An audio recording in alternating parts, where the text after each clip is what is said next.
Okay. அனைவருக்கும் வணக்கம். So இன்னைக்கு நமக்கு டென்டேட்டிவ் ஸ்கெடியூல் ஓப்பன் பண்ணி பார்க்கும்போது கமென்ஸ்மெண்ட் ஆஃப் கவுன்சிலிங் அப்படின்னு கொடுத்துருக்காங்க. அப்போ எம்சிஏக்கு இன்னைக்கு கவுன்சிலிங் ஆரம்பிக்குதுங்க. ஸோ இன்னைக்கு வந்து நம்ம பேமெண்ட் அண்ட் சாய்ஸ் ஃபில்லிங் பண்ண போகிறோம். எம்சிஏக்கு தான் வந்து இனி அப்கமிங் 5 days வந்து கவுன்சிலிங் இருக்கும். ஸோ நீங்கள் இந்த ₹5,000 அமௌண்ட் பே பண்ணி காலேஜ் பிளாக் பண்ணுறது எல்லாமே 26th 5 மணிக்குள்ளே முடிக்கணுங்க. அதுக்கப்புறம் நீங்கள் எந்த காலேஜ் உங்களுக்கு கிடைச்சிருக்கு அப்படின்னு சொல்லிட்டு ஒரு டென்டேட்டிவ் அலாட்மெண்ட் 27ஆம் தேதி ரிலீஸ் பண்ணுவாங்க. அதை வந்து நீங்கள் கன்ஃபார்ம் பண்ணிட்டீங்க அப்படின்னா உங்களுக்கு 28ஆம் தேதி உங்களுக்கு காலேஜ் கன்ஃபார்ம் ஆயிரும். ஸோ 29th வந்து பார்த்தீங்க அப்படின்னா publication of provisional allotment. So உங்களுக்கு ப்ரொவிஷனல் அலாட்மெண்ட் ஆர்டர் வந்துடும். நீங்கள் என்ன பண்ணலாம் அப்படின்னா அதை எடுத்துகிட்டு போய் காலேஜில் சேர்ந்துக்கலாம். எம்பிஏக்கு வந்து 29ஆம் தேதி தான் ஸ்டார்ட் ஆகுது. இந்த மாதம் 29th ஸ்டார்ட் ஆகுது. 1ஆம் தேதி வந்து பார்த்தீங்க அப்படின்னா நீங்கள் 1ஆம் தேதிக்குள்ள காசு வந்து கட்டிடணும். ₹5,000 கட்டி எந்தெந்த காலேஜஸ் வேணும் அப்படின்னு சொல்லி சாய்ஸ் ஃபில் பண்ணிடணும். அண்ட் 2ஆம் தேதி வந்து பார்த்தீங்க அப்படின்னா உங்களுக்கு ஒரு டென்டேட்டிவ் அலாட்மெண்ட் இந்த காலேஜஸ் எல்லாம் இந்த காலேஜ் உங்களுக்கு கிடைச்சிருக்கு எடுத்துக்கிறீங்களான்னு கேட்பாங்க. அதுக்கப்புறம் நீங்கள் என்ன பண்ணணும், அதை கன்ஃபார்ம் பண்ணணும். 3ஆம் தேதி வந்து கன்ஃபார்ம் பண்ணணும்.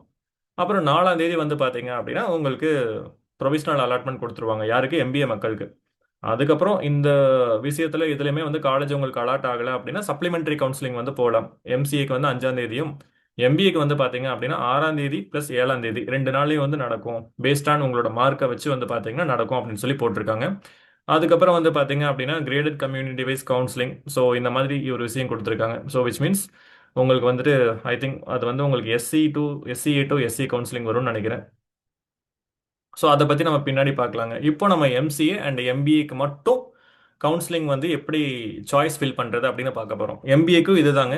எம்பிஏக்கும் இது அப்ளிகபிள் தான். ஓகேங்களா? ஸோ கரெக்டாக லிசன் பண்ணிக்கோங்க. ஸோ ஃபர்ஸ்ட் ஆஃப் ஆல் நீங்கள் வந்து உங்களோட tnmbmca.com போனோடனே நீங்கள் லாகின் இருக்கு பார்த்தீங்களா, அந்த லாகினை கிளிக் பண்ணுங்கள். கிளிக் பண்ண உடனே வந்து பார்த்தீங்க அப்படின்னா உங்களுடைய பேஜ் வந்து காமிக்கும். ஸோ இந்த இடத்துல உங்களோட அப்ளிகேஷன் நம்பர் நெக்ஸ்ட் தீப்தி அப்படின்னு சொல்லி ஒரு ஸ்டூடெண்ட் தான் வந்து ஹெல்ப் பண்ணி கொடுத்தாங்க.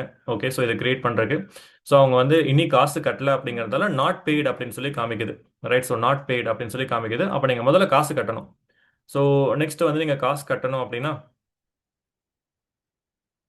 உங்களுக்கு வந்து இந்த இடத்துல deposit of payment for MCN இருக்கு பாருங்க. ஸோ அந்த இடத்துல வந்து பே அப்படின்னு சொல்லி உங்களுக்கு காமிக்குங்க. ரைட், ஸோ உங்களுக்கு வந்து பே அப்படின்னு சொல்லி காமிக்கும். ஸோ என்னோட இதை மூவ் பண்ணிக்கிறேன். இங்கே பேன்னு சொல்லி காமிக்குதா? இந்த பேவை கிளிக் பண்ண உடனே உங்களுக்கு வந்து பார்த்தீங்கன்னா பேமெண்ட் பேஜுக்கு எடுத்துகிட்டு போகுதுங்க உங்களை. ரைட், ஸோ இந்த மாதிரி வந்து பார்த்தீங்கன்னா இம்பார்ட்டன்ட் இன்ஸ்ட்ரக்ஷன்ஸ் சொல்லி காமிக்குது. ₹5,000 கட்டுன்னு சொல்லி காமிக்குது. 2 கேட்வே இருக்குது. இந்தியன் ஓவர்சீஸ் அண்ட் இந்தியன் பேங்க்னு சொல்லி 2 கேட்வே இருக்குது. அதில் வந்து ஏதாவது ஒரு கேட்வே வந்து சூஸ் பண்ணி உள்ளே போய் அமௌண்ட் பே பண்ணிடணும். ஸோ இதில் வந்து பார்த்தீங்க அப்படின்னா உங்களுக்கு காமிக்குது எந்தெந்த ஆப்ஷன்ஸ் அவைலபிளாக இருக்குது அப்படின்னு சொல்லி காமிக்குது. யூபிஐ ஆர் சம்திங் அந்த மாதிரிலாம் உங்களுக்கு காமிக்கும். அதை வந்து நீங்கள் எப்படி பே பண்ணணுமோ அந்த ஆப்ஷன் சூஸ் பண்ணி பே பண்ணிட்டீங்கன்னா உங்களுக்கு இந்த மாதிரி காமிக்குங்க. காமிச்சதுக்கப்புறம் இந்த கீழே வந்து பார்த்தீங்க அப்படின்னா ஃபில் பாருங்க, இந்த மாதிரி வந்து உங்களுக்கு காமிக்கும். சாரி, எங்க இது? இப்போ இந்த இடத்துல வந்து பார்த்தீங்க அப்படின்னா ஓப்பன் சாய்ஸ் ஃபில்லிங் பேஜ் அப்படின்னு சொல்லி இப்போ உங்களுக்கு காமிக்குது. இங்க பாருங்க, இனிஷியல் பேமெண்ட் ஸ்டேட்டஸ் வந்து உங்களுக்கு என்ன காமிக்குதுன்னு பாருங்க, பெய்டு அப்படின்னு சொல்லி காமிக்குது. இது வந்து இனிஷியல் பேமெண்ட் ஸ்டேட்டஸ். முதல்ல வந்து என்னன்னு சொல்லி இருந்துச்சுங்க, ஸ்டார்டிங்ல வந்து பே அப்படின்னு சொல்லி காமிச்சதா, இங்க வந்து நாட் பெய்டுன்னு சொல்லி காமிச்சதா. இப்போ வந்து என்ன காமிக்குதுன்னு சொல்லி பாருங்க, பெய்டு அப்படின்னு சொல்லி காமிக்குது. இப்போ ஓப்பன் சாய்ஸ் ஃபில்லிங் பேஜை கிளிக் பண்ணுங்க. கிளிக் பண்ண உடனே உங்களுக்கு வந்து இன்ஸ்ட்ரக்ஷன்ஸ் இருக்குங்க. அதை கரெக்டாக ரீட் பண்ணிக்கோங்க. ஓகேவா? ஸோ நீங்கள் வந்து எவ்வளவு காலேஜஸ் வேணாலும் செலக்ட் பண்ணிக்கலாம்னு சொல்லி போட்டிருக்காங்க.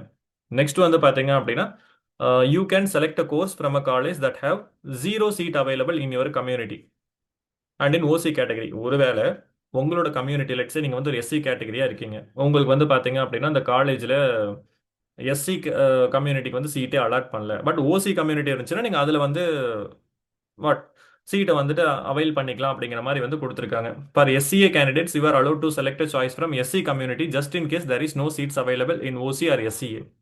ஒருவேளை நீங்கள் எஸ்சிஏ கேண்டிடேட்டாக இருந்து உங்களுக்கு வந்து எஸ்சிஏ சீட்ஸ் அங்கே இல்லை, அந்த காலேஜில் இல்லை அப்படின்னா உங்களுக்கு ஒரு சீட் வந்து எஸ்சிலையும் ஓசிலையும் வந்து ஃபில் பண்ணி கொடுப்பாங்க. நெக்ஸ்ட் வேற என்ன கொடுத்துருக்காங்க அப்படின்னு சொல்லி கொஞ்சம் தெளிவாக படிச்சு பாருங்க. ஸோ முதல்ல காலேஜ் லிஸ்ட்டு, காலேஜ் கோடு, டிஸ்ட்ரிக்ட் இதெல்லாமே இருக்கு. அதெல்லாமே கரெக்டாக பார்த்து செலக்ட் பண்ணுங்கன்னு சொல்லி கொடுத்துருக்காங்க. நெக்ஸ்ட் வேற என்ன கொடுத்துருக்காங்க, ஒரு டைம் வந்து சாய்ஸ் ஃபில்லிங் முடிச்சுட்டு சப்மிட் பண்ணிட்டீங்கன்னா திரும்ப வந்து உங்களால் என்ன பண்ண முடியாது, ஆல்ட்ரேஷன்ஸ் எதுவும் பண்ண முடியாது. அண்ட் நெக்ஸ்ட் மொபைலுக்கு ஓடிபி வரும். அந்த ஓடிபி வச்சு தான் வந்து நீங்கள் சாய்ஸ் ஃபில் பண்ண போறீங்க. ஸோ இப்போ இது எல்லாமே ரீட் பண்ணி முடிச்சுட்டு இந்த இடத்துல பாருங்க, choice lock OTP will be sent only maximum 3 times. ஒருவேளை மொபைல் ஃபோன் வந்து இல்லைன்னா கூட எடுத்து மொபைல் ஃபோன் வச்சுட்டு சாய்ஸ் ஃபில் பண்ணிருங்க. நீங்க ஏதாவது தப்பு பண்ணிட்டீங்க அப்படின்னா 3 டைம்ஸ் தான் ஓடிபி வரும். தேர்ட் டைம்க்கு அப்புறமா ஓடிபி வராது. உங்களால சாய்ஸ் ஃபில்லிங்ல ஈடுபட முடியாது. அதான் கொடுத்துருக்காங்க. ஓகே, ஸோ எல்லாமே முடிச்சுட்டு எல்லாமே படிச்சுட்டு இப்போ வந்து கொஞ்சம் அப்படியே கீழே ஸ்க்ரால் பண்ணீங்க அப்படின்னு இந்த மாதிரி காமிக்குது ஃபில்டர் காலேஜஸ். இங்க காலேஜ் நேம் இருக்கும். இதை கிளிக் பண்ணீங்க அப்படின்னா காலேஜ் பேர் உங்களுக்கு காமிக்கும்.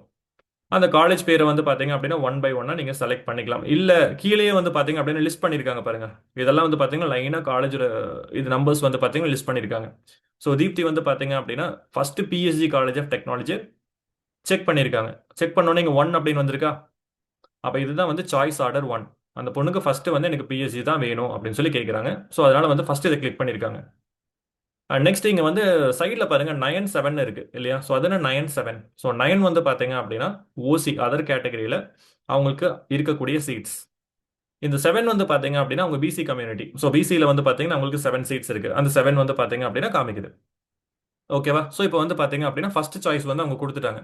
செகண்ட் சாய்ஸ் வந்து பாத்தீங்க அப்படின்னா yeah, அவங்களுக்கு எது எது வேணுமோ அந்த மாதிரி வந்து ஒன் பை ஒன்னா கொடுத்துட்டே இருந்திருக்காங்க. So PSC College of Technology first choice கொடுத்துருக்காங்க. செகண்ட் வந்து பாத்தீங்க அப்படின்னா PSC College of Technology self study வந்து கிளிக் பண்ணாங்க. தேர்ட் வந்து கோயம்புத்தூர் இன்ஸ்டிடியூட் ஆஃப் டெக்னாலஜி வந்து கிளிக் பண்ணாங்க. அந்த மாதிரி லைனா வந்து பாத்தீங்க அப்படின்னா கிட்டத்தட்ட ஒரு 10 காலேஜஸ் வந்து கிளிக் பண்ணாங்க. அந்த சாய்ஸ் தான் வந்து பாத்தீங்க அப்படின்னா சாய்ஸ் ஆர்டர் தான் வந்து இங்க அப்ளை ஆகுது. ஒருவேளை பிஎஸ்சியில் சீட் இருந்தால் பிஎஸ்சியில் அவங்களுக்கு கிடைக்கும். பிஎஸ்சி செல்ஃப் ஸ்டடியில் சீட் இருந்தால் பிஎஸ்சி செல்ஃப் ஸ்டடியில் கிடைக்கும். அதுல இல்லை அப்படின்னா கோயம்புத்தூர் காலேஜில் கிடைக்கும். அதுல இல்லைன்னா குமரகுரு காலேஜில் கிடைக்கும். இந்த மாதிரி ஆர்டரில் கொடுத்துருக்காங்க. ஒருவேளை நீங்க வந்து பாத்தீங்க அப்படின்னா ஏதாவது ஆர்டர் கரெக்டா இல்லைன்னு ஃபீல் பண்ணீங்கன்னா இந்த இடத்துல ஏரோ மார்க் இருக்கு பாருங்க. ஸோ இந்த பாட்டம் பட்டன் கிளிக் பண்ணீங்கன்னா கீழே கீழே இறங்கி வந்துட்டே இருக்கும். இந்த டாப் பட்டன் கிளிக் பண்ணீங்கன்னா மேலே மேலே ஏறி வந்துட்டே இருக்கும். அந்த சாய்ஸ் ஆர்டரை பார்த்து உங்களுக்கு எப்படி வேணுமோ அப்படி வந்து நீங்க லாக் பண்ணணும். இப்போ எல்லாமே முடிச்சதுக்கு அப்புறம் இங்க லாக் மை சாய்ஸஸ் இருக்கு பாருங்க. அதை கிளிக் பண்றீங்க. பண்ண உடனே என்ன ஆகுங்க, ஓடிபி கேட்கும். இந்த ஓடிபி வந்து என்டர் பண்ணிட்டு சப்மிட் கொடுக்குறீங்க. கொடுத்தோன்னே என்ன ஆகும், இங்க பாருங்க. இப்போ இந்த லாக் மை சாய்ஸஸ் டிசேபிள் ஆயிருச்சா அப்படின்னா உங்களுக்கு கவுன்சிலிங்க்கு வந்து நீங்க ரெஜிஸ்டர் பண்ணிட்டீங்க. அண்ட் உங்களுக்கு வந்து சாய்ஸ் ஃபில்லிங் முடிச்சிட்டீங்கன்னு அர்த்தம். இப்போ நீங்க 26ஆம் தேதி ஈவினிங் வரைக்கும் வந்து பாத்தீங்கன்னா உங்களால எதுவும் பண்ண முடியாது. 27ஆம் தேதி வந்து பாத்தீங்கன்னா நீங்க லாக் பண்ண காலேஜில் எதுன்னு உங்களுக்கு கிடைக்கும். ரைட். ஸோ இதான் வந்து பாத்தீங்க அப்படின்னா ப்ரொசீஜருங்க. ஓகே, ஸோ இது நமக்கு தேவையில்லை. ஓகே, இதான் வந்து பாத்தீங்க அப்படின்னா ப்ரொசீஜருங்க. இதுல வந்து உங்களுக்கு எந்த டவுட்மே இருக்காது அப்படின்னு நான் ஃபீல் பண்றேன். ஓகே, ஸோ நீங்களும் வந்து கரெக்டாக ஃபீல் பண்ணுங்க. அண்ட் இன்னும் சில இன்ஸ்ட்ரக்ஷன்ஸ் வந்து உங்களுக்கு கண்டிப்பாக நான் ஷேர் பண்ணியே ஆகணும். என்ன இன்ஸ்ட்ரக்ஷன்ஸ் அப்படின்னா, முதல்ல உங்களுக்கு வந்து லெட்ஸே நீங்க மார்க் கம்மியா இருக்கு, எனக்கு ஒரு 50% தான் இருக்கு, 60 மார்க் தான் இருக்குன்னு சொல்லி ஃபீல் பண்ணீங்கன்னா நீங்க வந்துட்டு 5 காலேஜ் தான் கொடுக்குறேன், 5 காலேஜில் வந்து பாத்தீங்கன்னா எனக்கு கண்டிப்பா சீட் கிடைக்கும் கான்ஃபிடென்ட்டா நீங்க ரெஜிஸ்டர் பண்ணீங்கன்னா உங்களுக்கு கிடைக்கிறதுக்கான வாய்ப்புகள் ரொம்ப கம்மி.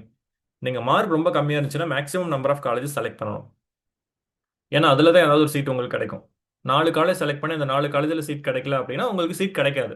So maximum number of college select பண்ணுங்க. கண்டிப்பாக ஏதாவது ஒரு காலேஜில் வந்து சீட் கிடைக்கும் உங்களோட மார்க் கம்மியாக இருந்தால். எல்லாருக்குமே வந்து பார்த்தீங்க அப்படின்னா same suggestion. So maximum number of colleges வந்து அந்த ஆர்டரில் வந்து நீங்கள் சூஸ் பண்ணுங்க. ஒரு 50 காலேஜ் 60 காலேஜ் கூட நீங்கள் லைனாக சூஸ் பண்ணலாம், தப்பு கிடையாது. ஓகேங்களா. So it is applicable both for MBA and MCA. So நமக்கு வந்து தீப்தி ஹெல்ப் பண்ணி கொடுத்துருக்காங்க. கண்டிப்பாக அவங்களுக்கும் வந்து பார்த்தீங்கன்னா எக்ஸ்பெக்டட் காலேஜ் கிடைக்கணும். All the very best. So நீங்களும் வந்து எல்லாரும் கரெக்டாக அப்ளை பண்ணுங்க. Okay, so this is applicable both for MBA as well as MCA people. So all the very best.